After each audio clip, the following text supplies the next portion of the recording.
Hey everyone, Larry Walsh here for Changing Channels. Something that we don't talk enough about is the culture of channel organizations. Um, every team that I have the pleasure of working with is under an enormous amount of stress. There's always something to be done. There's always a problem to be solved. There's always a new objective being handed down from management on where the channel is supposed to go next and how well they're supposed to produce. One of the things that channel chiefs have told me over the last couple of decades is that how hard their jobs are, that they have to fight wars on two fronts. They're constantly being challenged by their management to justify what they're doing, to prove that the channel is producing something. And then at the same time, they have to pivot over to the partner side to cajole them into doing the things that need to get done. And in between, they have to manage these regional and global teams that are charged with creating the programs, the enablement, and cultivating the relationships that result in a return in revenue and profitability. This is hard stuff and it's stressful. And particularly in global roles, I mean, if you look at it, the people who work in global roles are working in multiple time zones. They're up at all hours and they're constantly traveling. Again, it's the epitome of stress. But there are organizations that look at this and they say, in order to make this work, we have to make it fun. We have to make it enjoyable. And we have to give our people, the people who make all of this work, a sense of fulfillment in what they're doing, giving them the joy of doing work. And one organization that does that very well is Cloudflare. Now, Tom Evans joined Cloudflare about a year or so ago. He has been working to build a team around him that is built on that very principle that they are going to have fun at what they do. They have high expectations, high aspirations, but they know where they want to go and they know how they want to do it. And a driving force behind all of that is this open, collegial, collaborative, and most of all, fun environment where everyone knows their role, everyone knows they can be themselves, and everyone knows that they care about what each other is doing. It's an amazing culture that Tom Evans and his team are building over at Cloudflare, and we have the privilege of hearing it firsthand from him about what he's doing and how he's doing it. This is Changing Channels. I'm Larry Walsh. Let's get into it.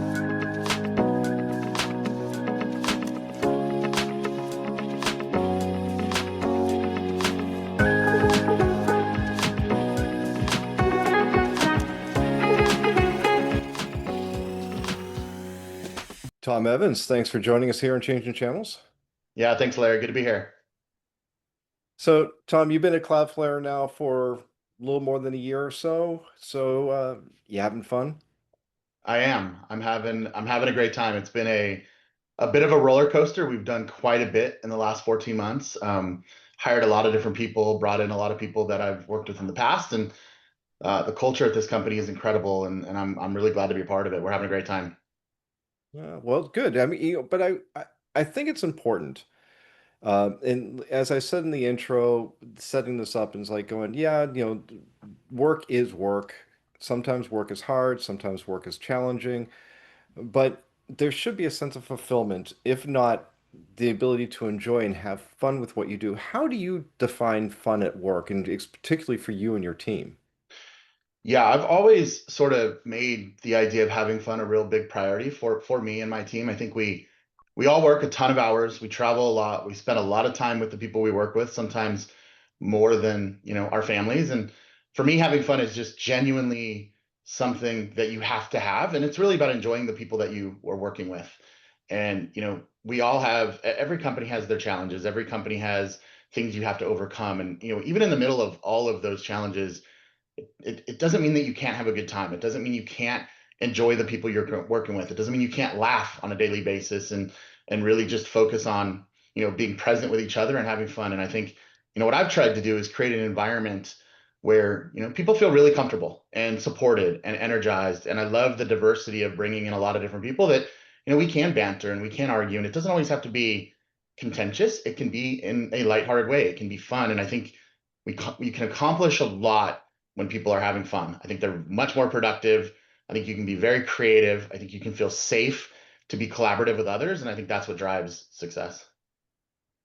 I think you're right. I think that not only having the ability to have fun like you're describing, creates a more collegial atmosphere, but it also allows, I think, from my experience, it allows people to be more authentic and honest with each other. It's not as if, when you have that family spirit, you're not afraid to sometimes clash or fight with your siblings.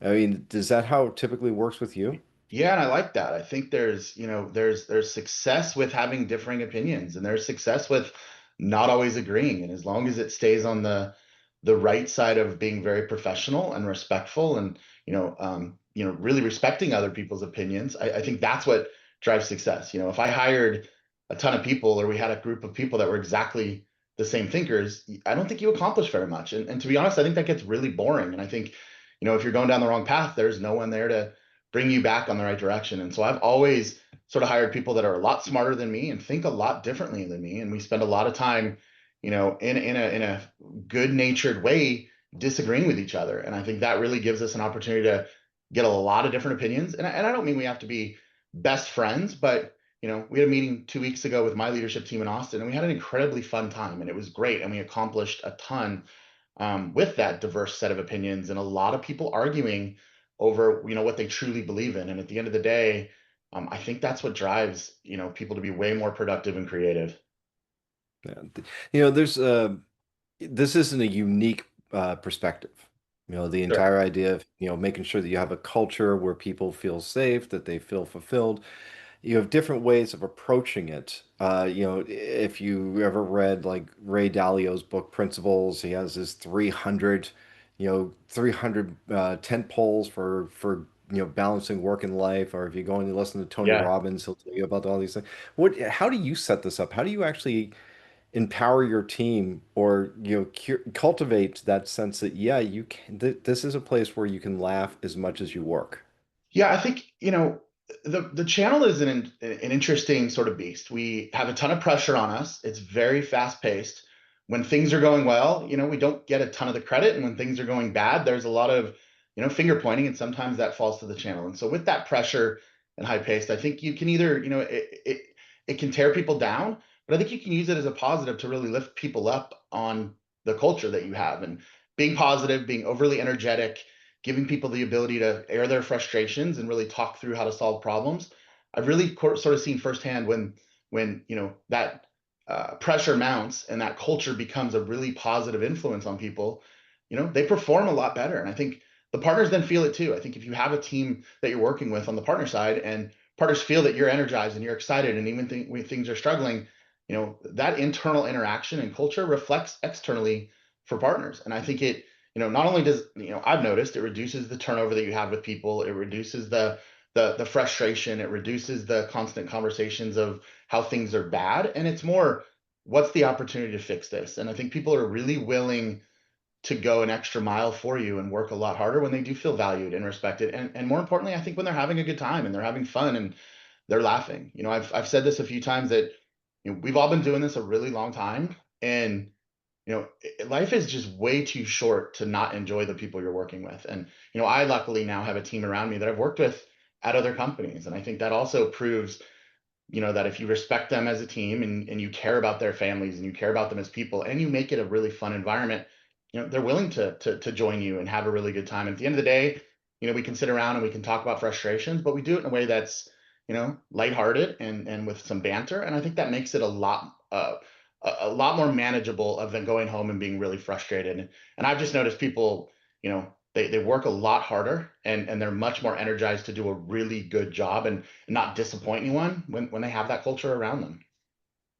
So is this your personal idea of building a team, building a culture? Or is this also endemic to the Cloudflare culture? Is this something that you're bringing this with you, but did you find that there was already this idea this of how the workplace should be at Cloudflare when you arrived? Yeah, it definitely was already here before I got here, and that was one of the reasons why I made the decision to join. I felt it during the process of talking to Cloudflare on whether or not to join this company, and I talked to a lot of people at all levels before I made the decision, and I could tell it was certainly within the culture of the company. And I think that starts with, our two founders. I think they really want, people to enjoy what they're doing. And It's just a little different here, and I've noticed that, and I liked it before I came, and I think I've been able to bring that sense, and it's probably one of the reasons why they wanted me to come as well, is to continue that because it is a very important trait and quality and something that the company talks about, and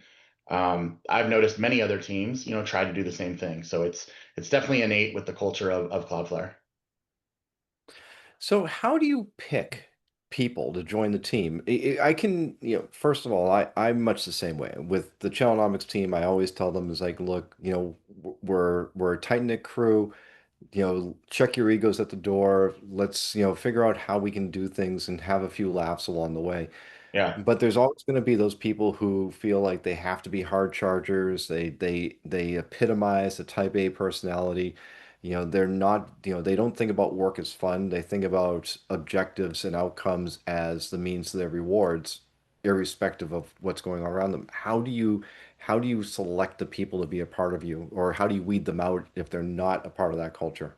Yeah, I think, part of it's just over time, you sort of learn what kind of personality and quality traits fit. I think there's a ton of smart people in this world. And, I've always looked for people who are not really just skilled in their role, because there's a lot of them. It's more, how collaborative have you been in the past? How collaborative can you be? How curious you are. People who talk to me during interviews, it's, are you curious about the team and the culture and the fit and the personalities? Or are you just curious about, I'm going to be, the best you know, director of channels or VP of channels across the theater. And for me, it's, if you're asking me questions about the culture and the team and the energy and the outside programs we have and the things we do together, like that matters. And I think that means the culture fits for you is an important for you as well. And you know, you're always going to find really smart people, and I think you can always find people who are really good at their job. But if you bring in someone who doesn't fit with the individual team or the company culture, it can go bad real quick. And I think, you know, also finding people who bring something new, I think is very important. I think I always am trying to find someone who has a differing opinion and has different ideas. And I may not agree with all the ideas, but that sort of tells me in this process, they're asking the right questions. And I, innately go into every conversation if I'm thinking about someone who can join here and how they're going to fit in with the team. Like I really do think about that as, how's this person going to work with the people they have to work with every day, our business partners, and the marketing, the legal, the operations, the finance side, and if they're going to come in and fit, or if they're the greatest employee ever, but they come in and they're just not going to fit. I don't look at them. I've got a lot of people in my network who I would say are A+ people at their job that I just don't think would fit necessarily with our culture, and it may not fit with the team, and that immediately disqualifies them in my mind. And I think one of the things I've done is I've also involved multiple people that I know can tell the same things I'm looking for from a different lens in the process. And so we have a pretty extensive interview process, and it's not so much to make sure that they can do the job. I think when you get to this level, you can do the job. It's more, are you going to come in and create problems? Are you going to be a challenge for all of us to work with? Are you going to be someone that people are frustrated with and don't like? Or, can you come in and just be a part of this culture and fit right in, and we can all, have a good time? I think that's been really positive for me in building the teams that I built around me. Yeah. Yeah, it sounds it. It sounds it. Obviously, you're working from home, Yeah, and today I am as well. And I've, for the better part of the last 20 years, I've worked with people remotely. How does this translate when we're not always together? I mean, you have people all over the world that work with yeah. you. Different time zones, different cultures, different stresses on their lives. How do you translate this when you're not able to be together? Yeah, I think there's a few things. One is, we try to do as often as possible some team building or team bonding things. 3 weeks ago we did a trivia contest with my team, and we did it in two different time zones so that everyone could choose which one they wanted to do, and we did it at two different times. And 160 people across my org joined this, and it was an hour and a half of just pure mindless trivia, and it was fun, and it was a third party company who did it with us. And I got more feedback from that, and it was, hey, everyone, take 90 minutes out of your day. Like we all have email, we all have the calls, but like put it aside.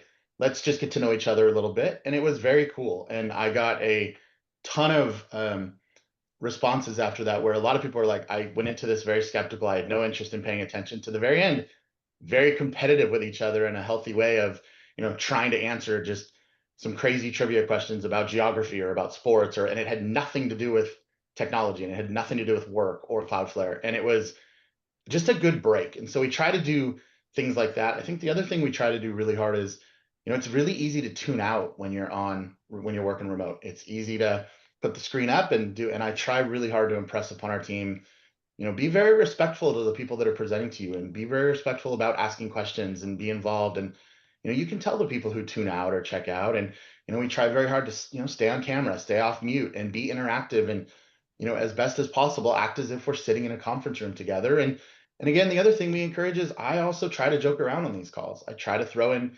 some witty banter that, people may not say is witty or funny, but I do think it is. And I think the team enjoys it. And it gives them sort of the permission to do it as well. And you'll find that a lot of our calls are very productive, but aren't really like calls. We sit around and we're having a good time with each other, and we're joking around and we're being a bit sarcastic, but we're also getting a lot of stuff done, which is for me that healthy balance of you can go one way or the other too much. And I think that middle ground of throwing that in there or having a lighthearted moment when you're having a very serious conversation keeps people engaged and they want to listen. And it's not perfect by any means. We're also trying to get together a little more often. Now that things have loosened up, and I mentioned I had my team leadership from all around the world. There was 16 of us in a room in Austin for 3.5 days or 2.5 days, and it was just fantastic to get in place. So nothing, beats being in person, but we've done a good job with not being able to be in person all the time to at least,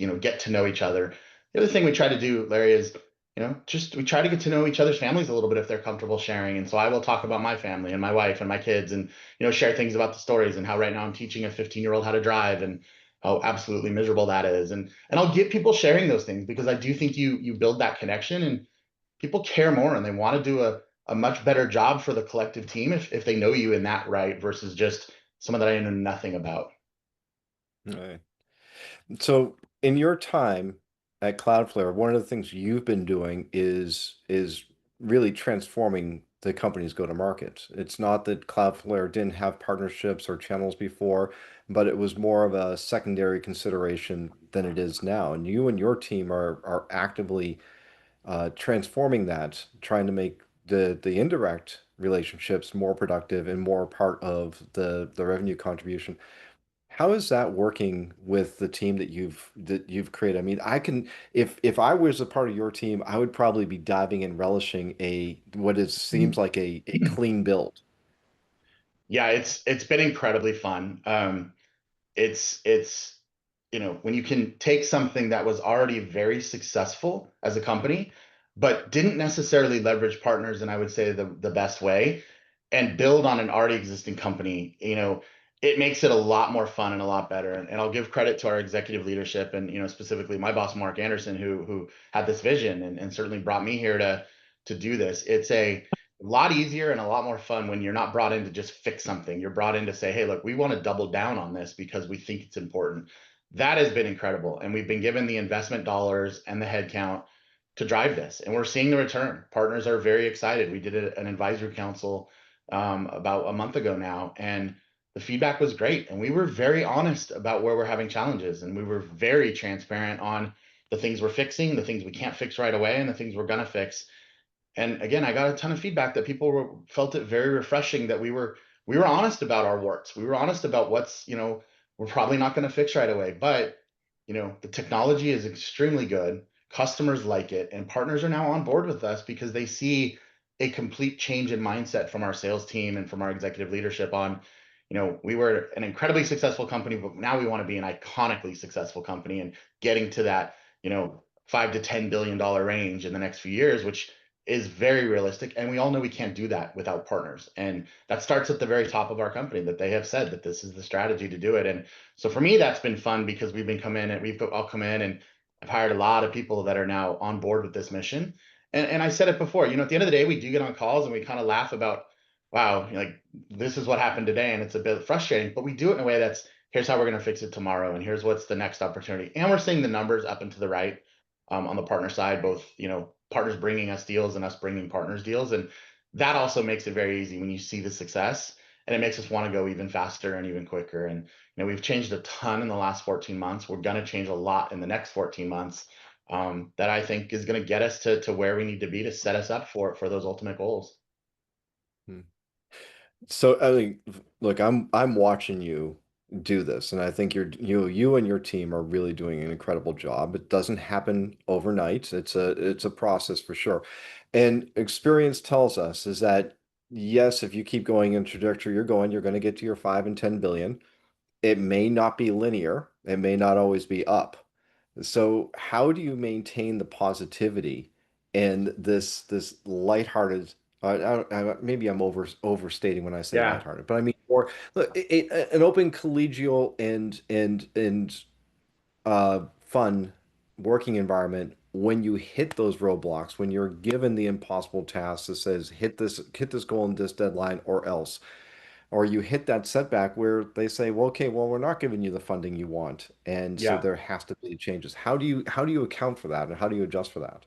Yeah, the way that I think we've handled that really well is we've created our long-term goals and our long-term vision as well that we want to get to, and that's obviously not overnight, but we have a lot of short-term milestones and a ton of just different benchmarks that can be very small to a little bigger to very big, and we're consistently celebrating the successes of even those small ones. And as long as we feel that our team is hitting some of these small milestones, and it could just be a system change that we worked on for a short time, but we're seeing it's all towards that greater goal of where we're going to be in, let's say, 3 years.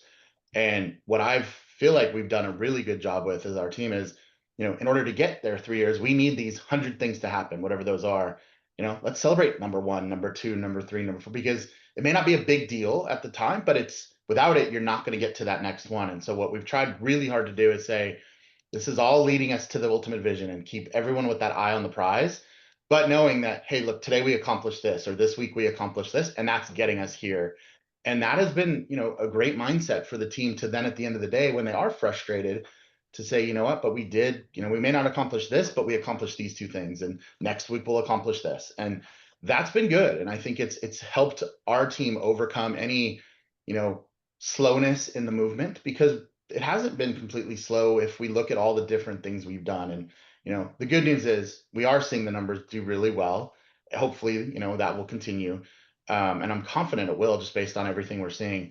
But, we're also seeing, a lot of other teams around the company start to take notice and go, wow, like this is starting to work and we're starting to feel the energy. And it's getting more and more people reaching out to me to want to come here. My phone's blowing Hmm. up with people. And it's not just my team, it's the sales side, it's the marketing side, it's people that I know in operations that are like, it sounds like and feels like you guys are building something pretty special, and it's funny because you think of it as like, wow, we're just building. I mean, Cloudflare is a $2 billion company. We're not small, right? And this piece is sort of new and has a startup feel, which gives us the best of both worlds of, having the backing of a big company, but also, the ability to be very flexible in changing what we're doing. And I think the last piece to that is we're pivoting quickly as we learn. As I hear from partners on sort of what's not working, well, like let's pivot and change what we're doing. And if we hear from the internal teams on, we have this vision but we're not going to get there this way. We may have to go this way with all different ideas and pivot quickly. And that's one thing Cloudflare has been great at is they've let us pivot really quickly on things that we've decided if it's not working. And I think that's, at least in my experience, that's hasn't been the case at other places. Well, I'm glad you brought that up because I do want to touch on one thing, which is accountability. And there are occasions, and I'm sure you've seen it as much as I have, where there are people who either intentionally or unintentionally, they take advantage of these more fun cultures that they see flexibility as something to their advantage, not necessarily as a mutual benefit to both Yeah. sides. How do you maintain accountability, particularly where you have to deliver results? Yeah. I think for us, it's been very clearly articulating the expectations. Like we have very clear expectations for each level on our team and each of our business partners on, what needs to happen in order to get to where we're going. And I think by having those very defined expectations, one, we can hold people accountable and not just me, the whole team holding people accountable to what we're supposed to do. But I think really more importantly is everyone wakes up every day knowing what they need to do to be successful. And I've always struggled in the past when you have people who, they're very busy and they're doing a great job and they're very valuable and you couldn't live without them. But if they don't know what they need to do to be successful or they're just reactive in their role, it's hard to grow their career. It's hard to think about their next promotion. It's hard to think about what success looks like, and it's hard to reward them. And so we're trying very hard to say, here's what the expectations are on what you need to wake up every day to do to accomplish what we're trying to accomplish. And conversely, that allows us to then, if people are falling down or not hitting it or need help, to ask for help. We can hold them accountable for what they're doing.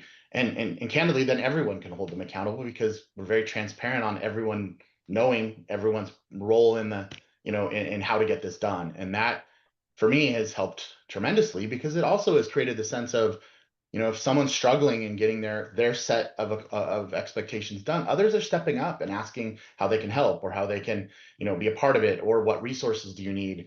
And I think that's ultimately how you create a team to be successful together. There's not a I'm only doing my job or that's not my job. There is a we've got to get this done in order for all of us to hit our shared goal.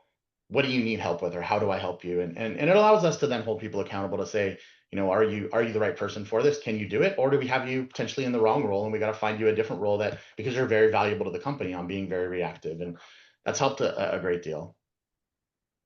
All right, Tom, final question I ask everybody about when we're on topics like this is that when you're talking with a peer and you're telling them the same things you're telling me, what advice would you give them in terms of building this culture that is both fun, open, and productive? Yeah, there's a couple things. One is, um, don't take everything so serious. Like I don't take things all the time completely serious. And it doesn't mean I'm not a serious person. And if you ask my team, they'll tell you I hold them very accountable and I'm very demanding. But not everything has to be taken so serious. And I try really hard to make sure that people know that they know that there is a time for us to, you know, you work hard, play hard. There is a time to play, and there's a time to have fun, and there's a time to joke around. And I would tell my peers, just, when you're taking things so serious or you're so set on hitting something that it sort of, dilutes your view of the world of your team or their families or what they're doing, people are going to struggle and the culture is not going to be great, and that's going to spiral really quickly. And so, um, that's sort of the main thing. And then the other is, the diversity of thought and opinion is incredibly important. Again, I look to hire people that have a lot of different experience than I have, because I want to argue and banter and have disagreements and sit in a room and design something where we don't agree. I think that is way better. And it doesn't mean hiring your best friend. It doesn't mean hiring someone that that you worked with forever and you guys just get along and you golf on the weekends. It could be hiring someone that you don't hang with outside of work, but they come with an opinion. They're very respectful. They're very diverse of thought, and you can then sit there and go, gosh, this is not something I would have thought about. Every day I'm hoping to have someone say something to me where I'm like, gosh, I didn't think about that, because then we can then start to see all different ways to do things. And you know a lot of us do things very similarly. The programs are the same, but if you look at how to do things differently, I think that's how you build a team where people feel very respected to grow. Yeah, and despite all the automation, the tools we have to allows us to do conversations like this, and of course, we have to say AI at least once. Um, we're still in a people business, and it's people that make things happen. Yeah, I don't I can't imagine that changing anytime soon. I completely agree. And if you're going to work with these people every single day, wouldn't it be better to work with the people that you're enjoying and having a good time with, and then you feel like they're doing it as well? I will not continue to do this if I'm not enjoying the people I'm working with. I think, again, I'm just too old to do that. I don't want to do that. I want to work with people that I actually truly enjoy and have a good time with. And I think that's honestly setting the tone at Cloudflare for our team to be, having as much success as we're having. I think that's one of the reasons. Very good. Tom Evans, thanks for joining us on Changing Channels. It's been great talking with you. Yeah. Thanks, Larry. Appreciate it. Well, that's about all the time we have for this edition of Changing Channels. Again, I want to thank our guest, Tom Evans, the Chief Partner Officer at Cloudflare, for joining us and talking with us about how he's creating an open and fun culture with his team. And again, I want to thank all of you for joining us for Changing Channels. We do this podcast and all the other work we do at Channelnomics to help make the channel more productive and a better place for everyone. If you like what we're doing, please hit like, hit subscribe, tell your friends, and also check out our other podcasts, In the Margins, as well as The Network Effect, and all the research and best practices we have at Channelnomics. Until next time, I'm Larry Walsh.